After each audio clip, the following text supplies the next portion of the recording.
sa town proper ng Katipunan. Pagkatapos kasi ng Manukan, Rojas, tapos Katipunan. Dito sa Katipunan, maganda rito, marami itong negosyo. Ito yung highway nila, oh. Tsaka pagkatapos kasi ng Katipunan, susunod ng Dipolog. Sila pinakamalapit sa Dipolog. Tingnan itong highway, oh. Lapad, 4 lanes ang highway dito. Ayan, oh, may sea oil. At saka maraming gasolina dito sa Katipunan. Nasa 6 ata o 7. Oh, ito pinakasentro niyan ng Katipunan. Maraming negosyo rito. Ang daming motor sa highway. Tingnan nyo. Oh, yan, may Shell na naman, oh. Pagka lagpas ng Shell, bandang kaliwa, meron pa Petron. Tapos sa bandang kanan, may dalawang small player ata yan, mga gasolina.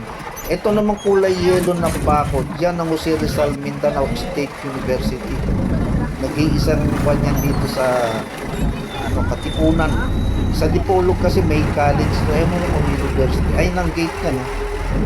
Oh, dami estudyante dyan. Kahit yung mga taga-Manukan, yung mga gusto mag-college dyan. Diyan sila nag-aaral. Manukan, Rojas. Karaming service dito, multicab, oh. Ito yung bao-bao. Dito ang baba at sakayan ng mga jeep.